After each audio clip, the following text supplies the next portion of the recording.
Hey, deserving listeners, Love is Blind. Let's watch. Oh, so we are going to see Aaliyah. Okay, puffy sleeves from Napoleon Dynamite.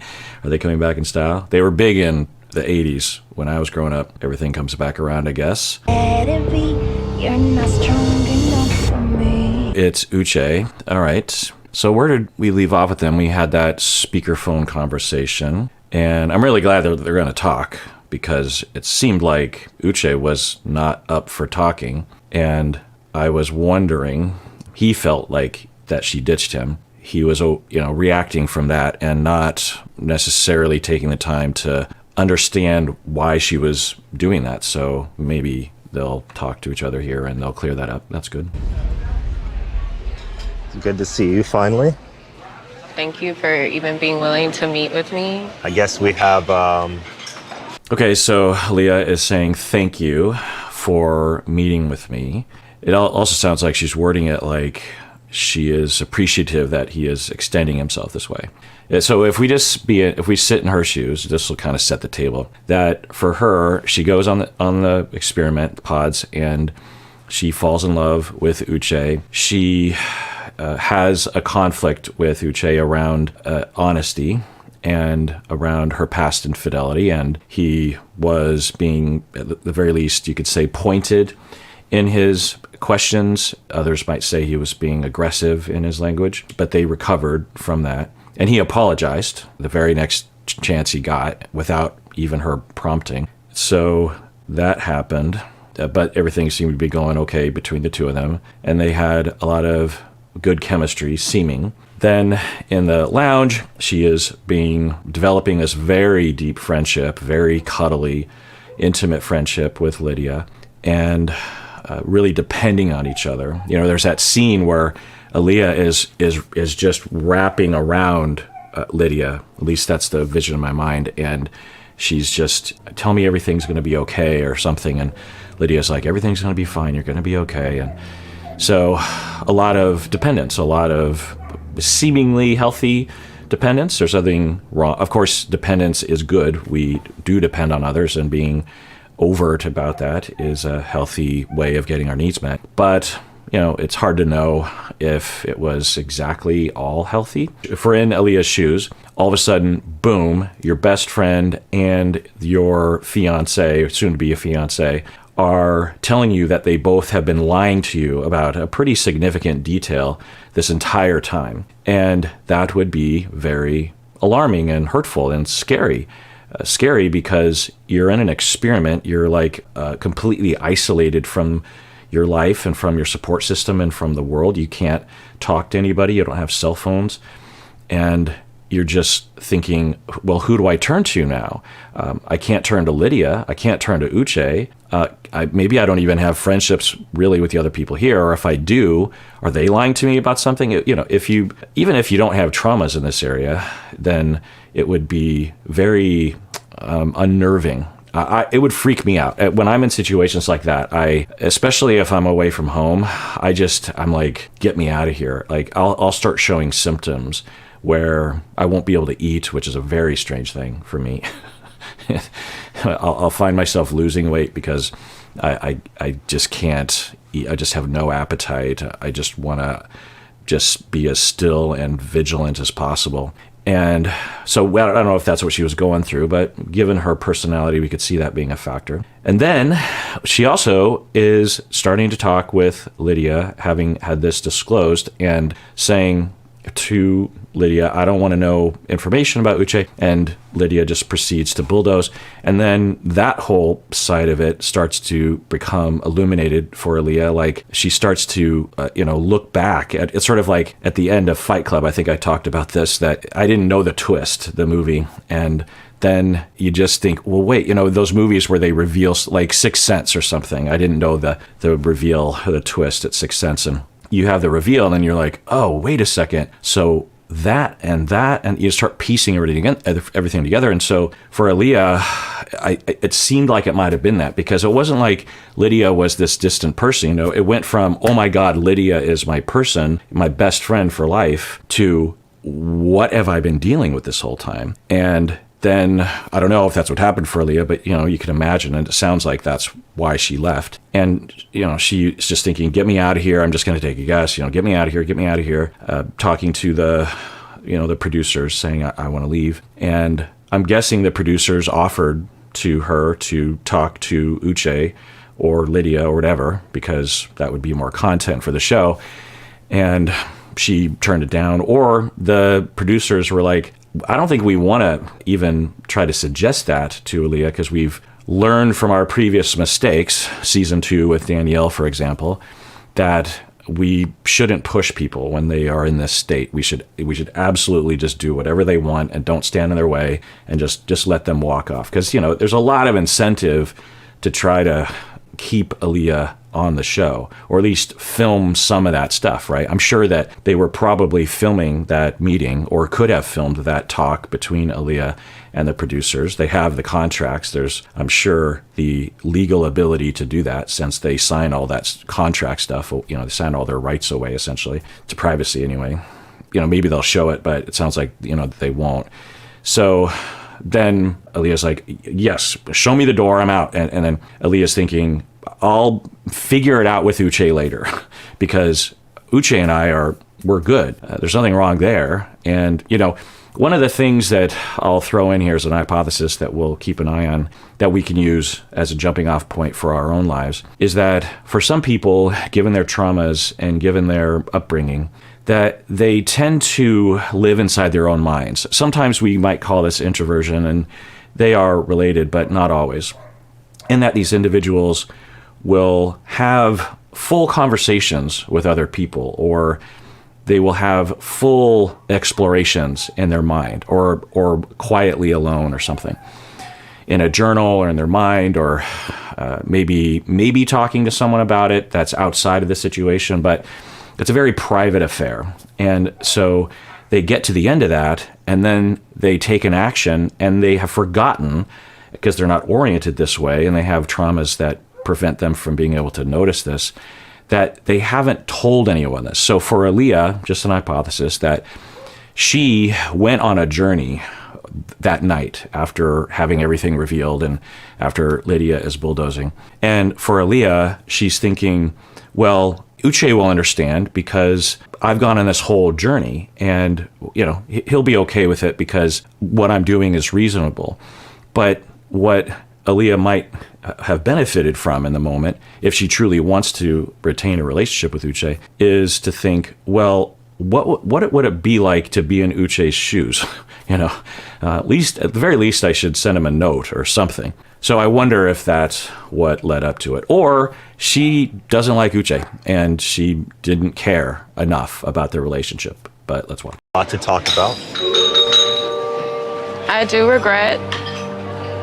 I regret leaving you like that. I do love you.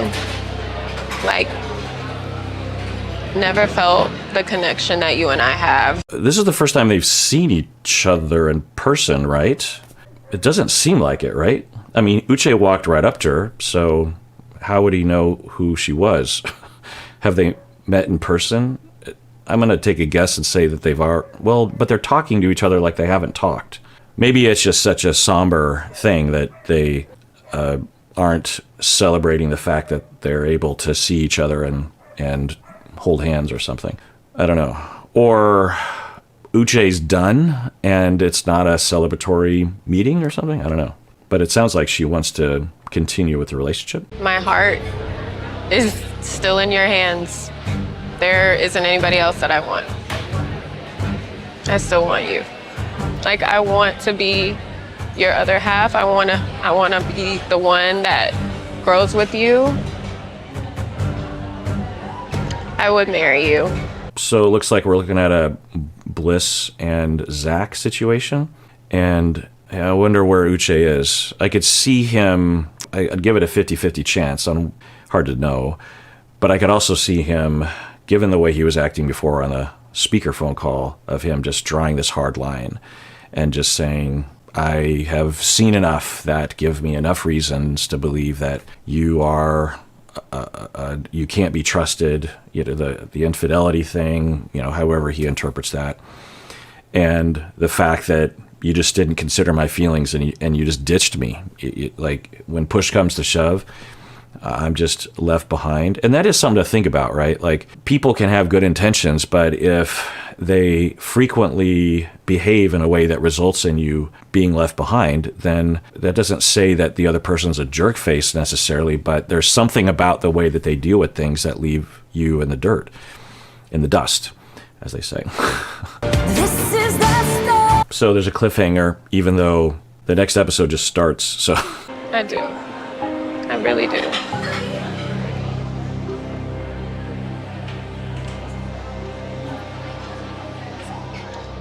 When I found out that you had left, it's like I broke.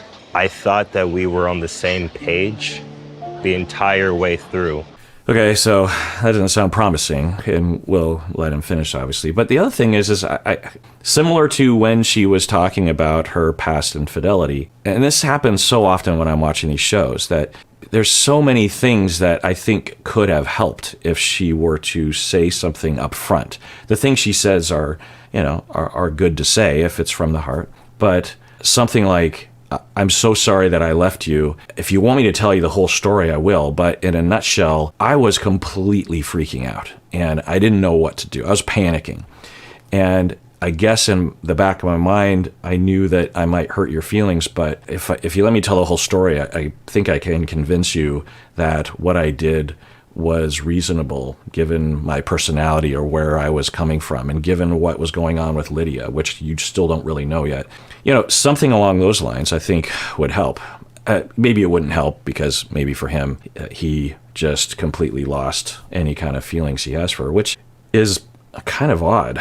If he was really, really into her, but of course, it's the pod. So you can imagine that there's a certain fantasy that you have as you are in the pods. And if anything threatens that fantasy, the whole fantasy just comes, falling apart because it's not really standing on any kind of firm ground. So you could easily just be like, why was I actually in love with that person? I don't know who the hell this person is.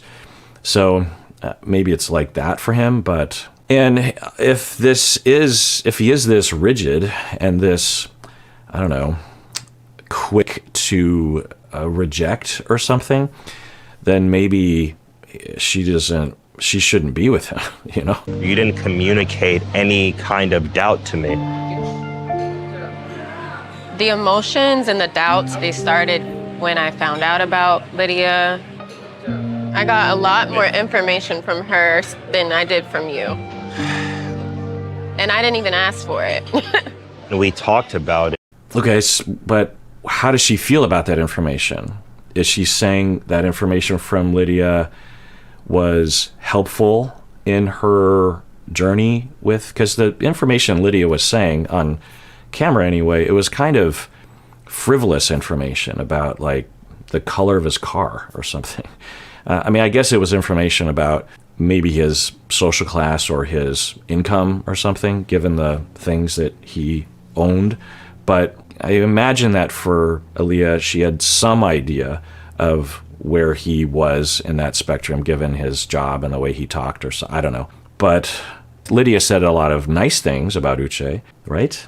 I'm trying to remember everything that she said. But anyway, so what is she saying? What is Aaliyah saying? She's saying the information was a bad thing or a good thing?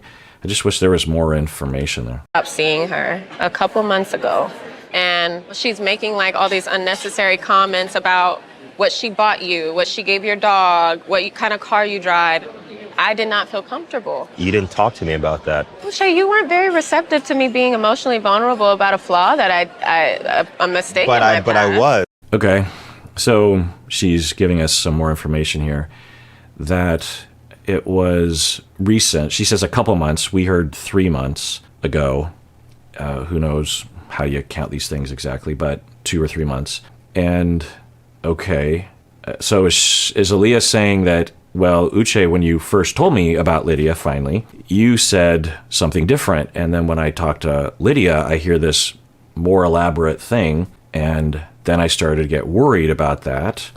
And But what's the worry? Is it a worry about Lydia and Uche, or is it just a worry about Uche and his honesty, or what is it? What's the worry here? It was a complete 180 turnaround, as you remember, and I apologized to you, and I said, hey, I should have been more open. Okay. I wanted to be honest with you. I wanted to make you feel comfortable, but I also still felt the need in the back of my head to, for whatever reason, to protect Lydia and her feelings too. Okay. But she did say earlier, Aaliyah, that she was a little restrained in sharing or being open with Uche about her feelings because of what had happened the previous time, which we could see. And I understand what Uche is saying. It's like, well, okay, but I did apologize. I did come a 180 around and said, I'm sorry. And okay, but that doesn't mean that Aaliyah wouldn't have to wonder about the next time it happens, right? Because even if he temporarily is, I don't know what you call it, but hurtful, then it still hurts, even if he does come around eventually, right? So there's that. And I get the feeling that Aaliyah might not be the most comfortable with being open sort of person, or in certain contexts, I don't know. But there's still that kind of tone of voice that Uche has of harshness, I think. I don't really understand why Aaliyah left, honestly. I mean, I guess we have the topic sentence, but it sounds like she really wants to be with Uche, and she wanted to be with Uche in the pods. Just so as she's leaving the pods, she wants to be with Uche. So what was the thinking there? Was it a temporary moment of, I don't want to be with Uche, but then she thought about it the next day? Or what was that? I think if she could explain that, then that might help. But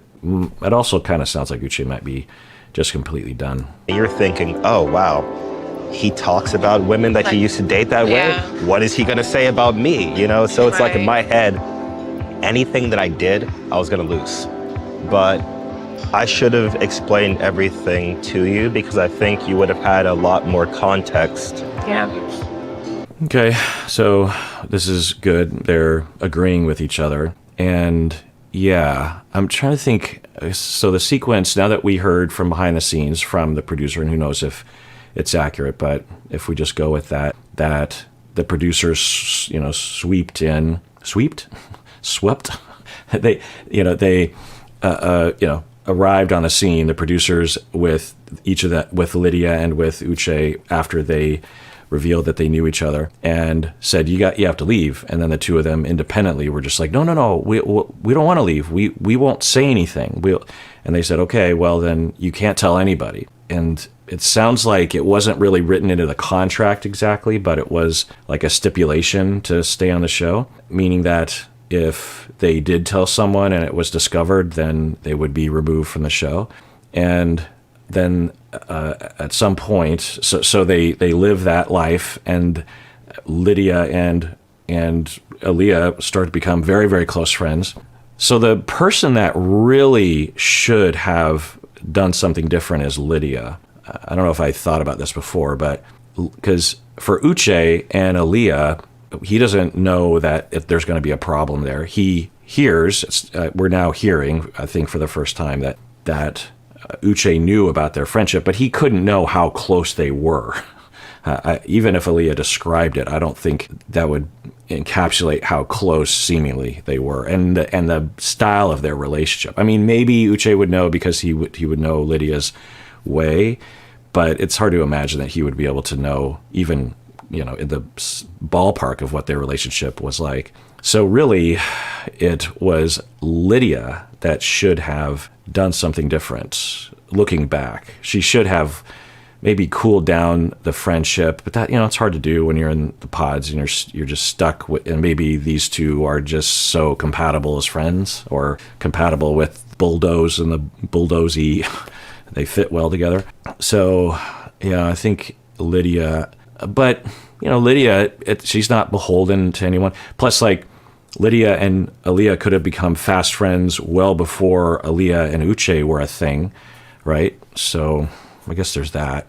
And then maybe Lydia felt like she could help, right? That she wanted to be the cool friend, the cool ex, who's like, I want to be there. Some people were commenting about all the different things that Lydia said, and they wanted me to review it. So, knowing what we know now. So, but I kind of I want to do that, but I want to wait a little longer because I'm guessing we're going to hear from Lydia at some point. So at some point, I think I'll go back and watch those scenes and, like the end of Sixth Sense with the twist in the movie. And then you go back and you're like, oh, okay, I see it now. A couple of weeks after we started dating, I found out she was doing things to invade my privacy. Right.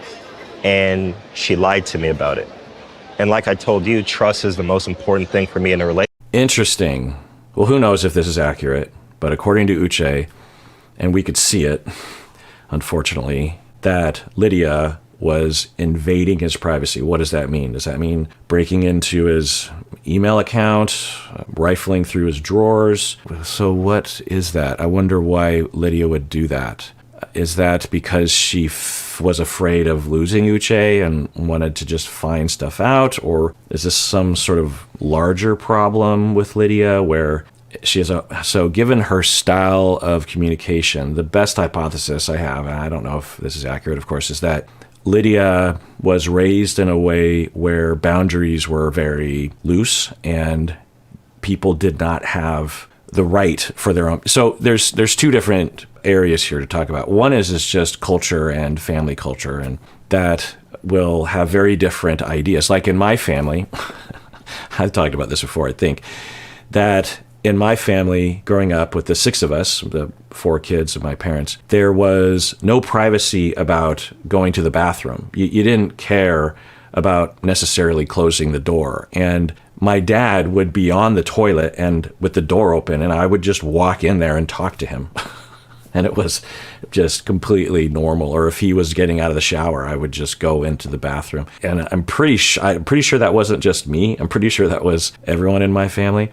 And so, also I remember my bedroom door. I don't remember it really being closed very often until I was a teenager, and then I closed it all the time. But before that, I feel like there in our family, in that way anyway, there just wasn't, and I'm talking about like toilet stuff, but really it was just a lot of, there wasn't really a sense in my family that there were these distinct areas that were for particular people that, there wasn't, I didn't have an older sibling that was like, stay out of my room and stop touching my stuff. It was never really like that.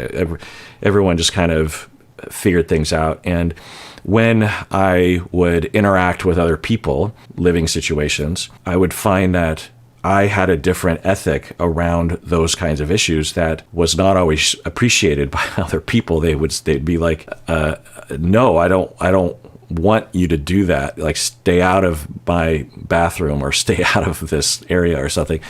And I'd be like, oh.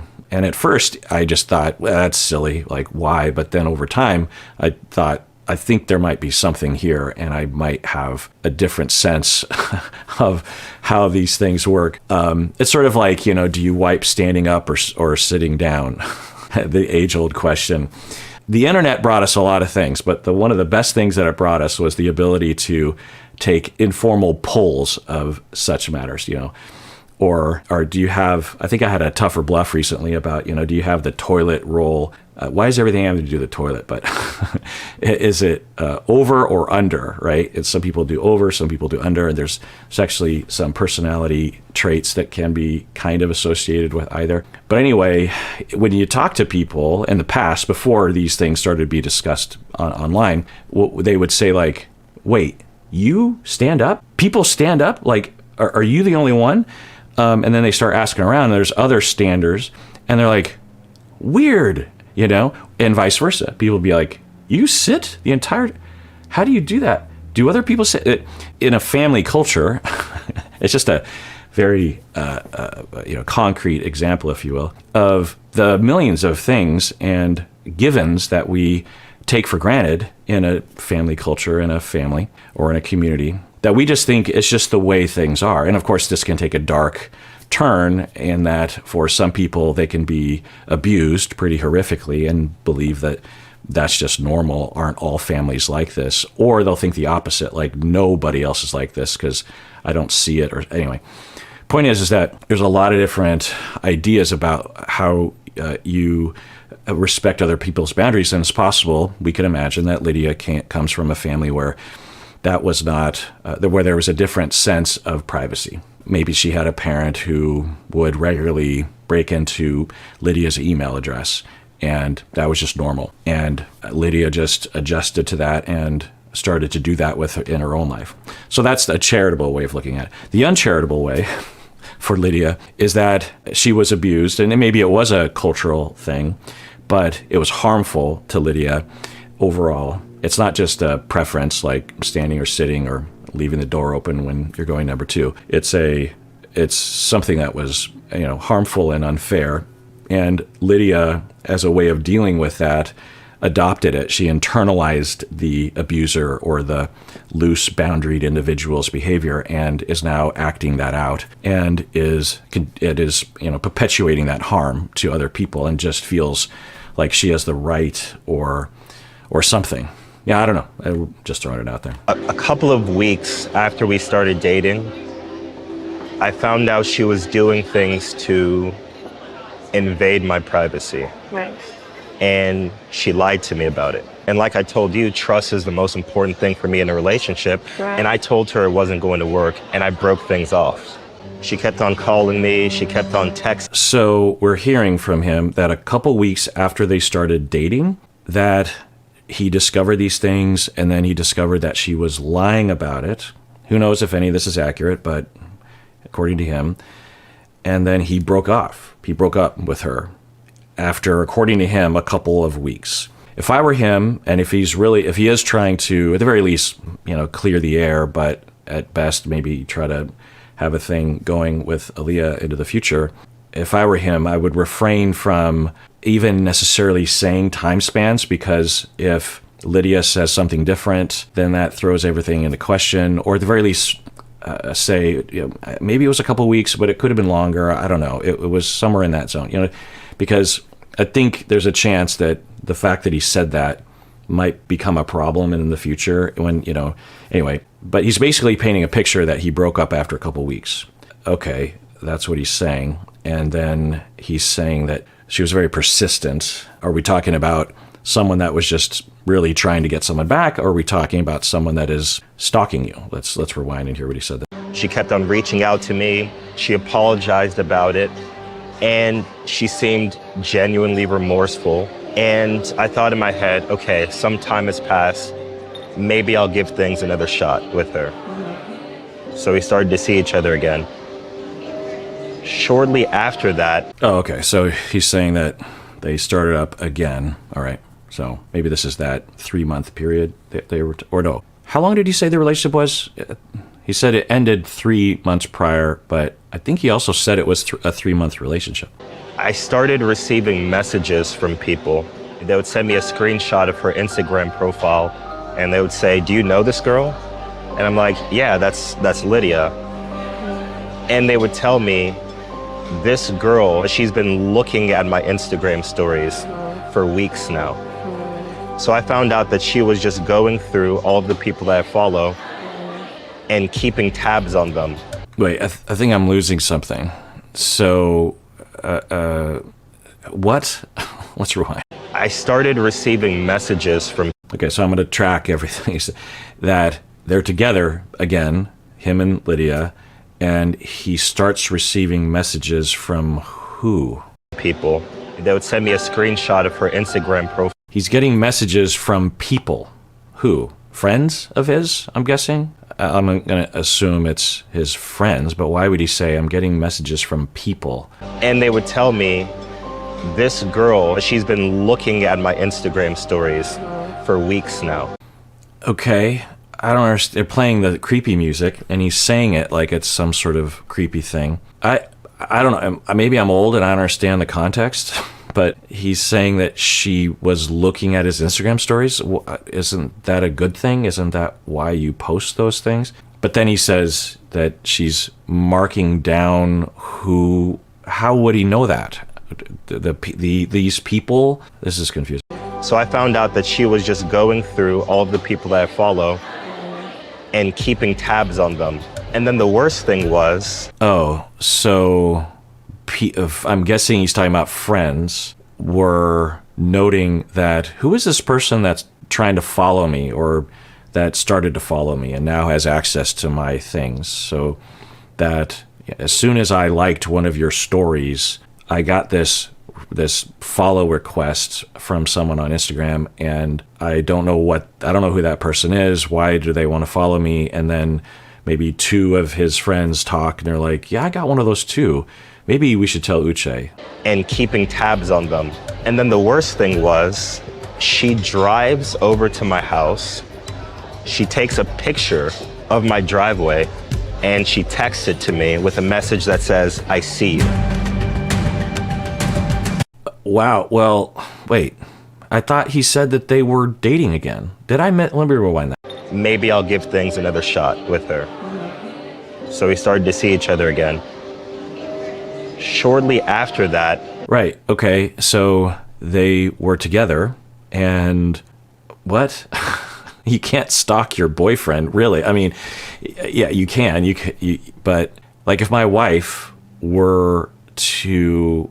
I mean, we live together, so it wouldn't really... But if she were to walk by my office and take a picture of my office and say, I know you're in there, I'd just be like, okay, what? Come on in. So I don't understand. If they're together and she's driving by his house and taking a picture, I see you. I don't know, man. Maybe I just need to keep watching. She takes a picture of my driveway and she texts it to me with a message that says, I see you. And I panicked. I didn't know what to do. Okay, if we look at this, I think from Uche's story and his narrative, the way that he sees it, it's that Lydia was trying to intimidate him. And regularly in our culture, we will hear stories about this with men doing this in heterosexual relationships. They will intimidate through control and through stalking, even their own partner. So if the genders were reversed, it might resonate with us more, potentially. So we have to think about that if we're hearing this story about Lydia, that we don't discount it just because she's a woman, that she could possibly be scary and stalkerish, or even literally stalking. So from his perspective, he was afraid, which leads me to believe that it wasn't, like I said, if my wife walked past my office and took a picture, I wouldn't be afraid because there wouldn't be a context of a threat. But it sounds like for him, there was a context of a threat. There were, so I listened to the whole story. From the beginning, when he broke up with her, she was invading his privacy. So he already has that. And he probably is also thinking, well, what else was she doing? And why would she do those things? And then she apologizes, they start going out again, and then he learns that she's doing this shady thing on Instagram. And yeah, I mean, if you've ever been in these shoes that Uche is telling us about, you know what it's like to have someone so in my experience, there are people who have been stalked and have been abused in this class of abuse, this type of abuse. And then you have other people who have not, they have no ability to relate. They just think, well, okay, if someone drove by my house and took a picture and said, I see you, like, whatever, they're not going to hurt me. I'm going to move on with my life. And for those folks that say that, they've never been in those shoes, because the implication, and I experienced this myself, and I don't hear people say what I'm about to say. And to me, this is what it was like. It was that when someone demonstrates that they're capable of doing that, then all bets are off, because you don't know what they're capable of doing. And a lot of times the stalkers intend on you drawing that conclusion. They're not saying they're going to kill you. They're not saying they're going to kill your cat. They're not saying that they're going to go to the police and make a false allegation that will throw you into prison for the rest of your life. They're not saying that they're going to slit your throat in the middle of the night. They're not saying that they're going to make sure that everyone hates you by spreading rumors, or that, they're not saying that they're going to chop something off in the middle of the night, that sort of thing. But it's implied, and the stalker knows that you are hearing that information. Now, sometimes stalkers don't intend on making that communication. They're trying to intimidate a little bit, or they're trying to get through to you somehow, and they don't intend on you drawing those conclusions. But anyway, so if you've been in those shoes, then a stalker can't, it from the outside, it seems weird. Like if you were at work and you have this ex-boyfriend or ex-girlfriend that's just parked across the street and, very far away from you and never comes in your place of work. Maybe they get lunch at their lunch hour and they just drive near your work and they eat near your work, and they never talk to you. They never threaten you. They don't talk to any of your coworkers. They just sit there.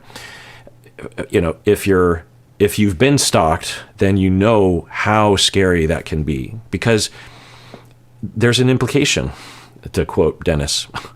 And that's what they were talking about on It's Always Sunny, Dennis, that you just need the implication. You don't actually need to say anything, but you can manipulate through implications.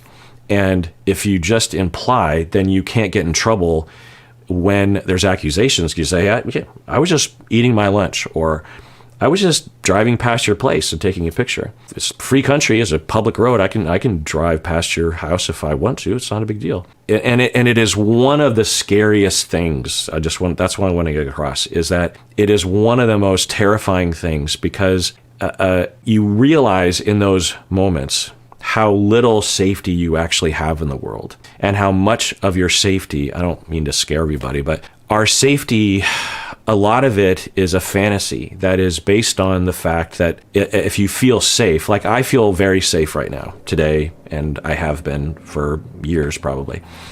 But the main reason for that is because no one has decided that they want to get me in that way. If someone decided to do that, then all that safety would be gone and I wouldn't be able to sleep at night. And there's no amount of security system or guns under your bed, or barbed wire fence, or there's things you can do, obviously, like you could go to a shelter, you can you can call the police, but they don't necessarily help. They might even blame you for it. Like Karen Carpenter of the Carpenters was being stalked by one of her fans, and she called the police, and the police told her to maybe you should just be nice to the man that is stalking you, that doesn't know you, it's just a fan that just keeps showing up at your house and maybe you should just be nice to him and maybe he'll go away. That's what the police told her, apparently. So, sometimes not only are the police not helpful, but they're harmful. They take the side of the stalker, essentially. So I'm saying all this to emphasize how terrifying it can be. And it sounds like for Uche, that's what he's talking about. And if that's true, even if it wasn't intended to be that way, but if it's reasonable for Uche to have made these conclusions, then I can absolutely see a scenario in which he goes on now we're wondering, did Lydia follow him on the show? Oh, I just got chills. Oh my God. Well, we don't know that. That sounds fantastical. No way. But possible.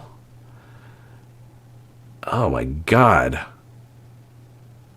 Wow. So, and then Lydia, becomes friends with Aaliyah. I remember mentioning single white female kind of stuff. That's Jennifer Jason Leigh, right? Is that movie? Anyway, but I remember having this thought of just like, is this some sort of Machiavellian long-term plan of Lydia's to, I see someone getting close to Uche, I'm gonna invade. But then Lydia seemed to be supporting the relationship. I'm gonna go back and watch those scenes, but from the edit, a lot of it was Lydia being supportive and saying a lot of things that would help Aaliyah and Uche to be in a relationship together. But then you extend yourself, okay, well, even if that's true, might Lydia have thought, well, Uche won't want to be with me, but he will want to be with you, and we're best friends, and so this is how I'm going to get into his life? I mean, this is possible, but fantastical. Things that I don't even usually entertain because it's so unlikely. But I think, at least from Uche, we're hearing that. Anyway, so we're hearing from him that she, while in a relationship with him, because according to this edit anyway, he's still in the zone where he's talking about they're still dating, that she's going into his Instagram and trying to, but that's not, it's not awful. It could be a part of a larger intimidation plan of stalking where you follow people that are in his life on Instagram. But it's also not potentially against the rules in a dating relationship, right? Although, I mean, I'm certain it's not customary, but it's not, it wouldn't be unusual that if you are dating someone, and I'm sure y'all have at least thought about this or know about people that would do this that aren't stalking, where you start dating someone and you start scrolling through their entire Instagram. You just, because you're into them and you just want to know. I don't know them. I've only had 5 dates with them. I think I know them, but let's look through. And you start looking through all their pictures, and you see one picture where there was someone else. And you're like, what's that? What's the date stamp on that? And let me look at that person's Instagram. It's probably considered uncool to do that, but I'm sure you would understand that's reasonable for people to do on a public Instagram post, And then maybe you look at that person's Instagram, and maybe you think, well, I'm Uche's girlfriend, so I would like to know his friends. So you could see someone with bad boundaries just bulldozing ahead with that without thinking this could come across wrong. So I don't know about that one. But then we hear that she drives by his house while they're dating and takes a picture and says, I see you. I don't know. Of my driveway, and she texted to me with a message that says, I see you.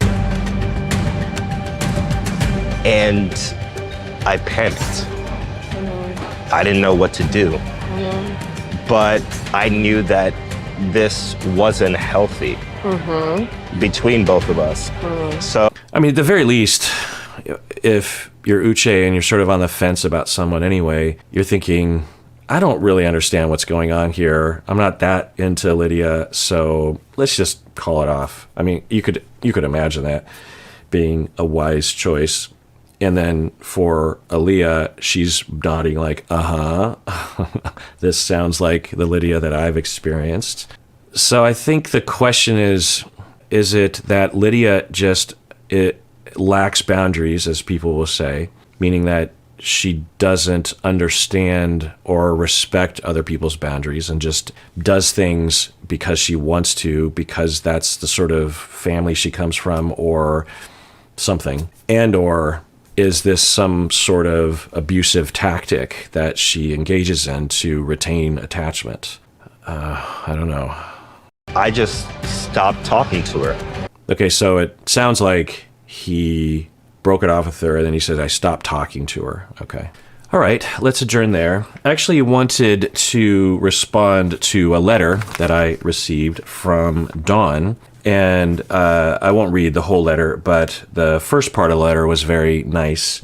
And the way, Dawn, that you were saying nice things to me helps me because something about the way that you were talking in this letter, it feels genuine. And you were basically saying that you believe in me, essentially. And I really thrive on that. I feel safe in that. I like to believe in others as well. And when I see behavior that isn't so great or mistakes that are made or even just bad behavior when you're triggered, when I believe in someone, it means that I believe that I know they're not intending on that happening, and I'm giving them the benefit of the doubt, even though they are doing something that is a mistake or wrong. And for me to feel safe with y'all on the internet, I need that because if I'm always perfect, so to speak, and everyone's being nice to me, that's one thing. But what about when I make a mistake? What about when I slip, do I have the same level of safety? People don't have to like it, or people can certainly criticize me, but it's that feeling of believing in me that you think that, well, I wasn't a fan of that you did, or I don't agree with you in this way, but, we got each other's backs, kind of a thing. Then, people can criticize me all day long, but if I understand and really feel that they believe in me and that we have each other's backs, then I'm good. And criticism or, I don't know, mean comments without that feeling feels very bad to me. So your letter really drives home, I think, that safety for me that I feel. Also, you're talking about how just about your life, and so I appreciate you sharing that with me, and I'm glad that you're taking care of yourself. But I did want to read the PS here, Dawn, that you say, because I think it's kind of interesting for everyone. You say, I think it was the 13th anniversary, so 2 years ago, we did a 13-hour live stream. You say, I mocked you in the comments, because we had a live stream comments. I mocked you in the comments about your choices for movies of comedy. Since you're only 4 years older than me, I had to LOL. I mentioned Talladega Nights as being actually funny as a movie, and you mocked me right back, LOL. It was so funny, I had a good laugh. I had a gut laugh. I couldn't believe you said my name. Just chiming in here. I don't remember that, but I want to, just for the record, I want to state that Talladega Nights is one of the funniest movies that I've ever seen. I watch it occasionally, maybe once a year or something, and there's so many bits and pieces of that movie that are just genius. So I don't know if that was clear from what I was saying, because I was mocking you for liking that movie. I would never legit mock someone. Going on. I was so surprised, happy, and shocked that I had a good gut cry too. So when I mentioned your name, you laughed, but then you also cried, and so I understand that feeling. I've been there myself. I was so flattered. I felt like how you describe a cast member shouting you out, or knowing you, or even hearing of you. That makes me really happy. Yeah.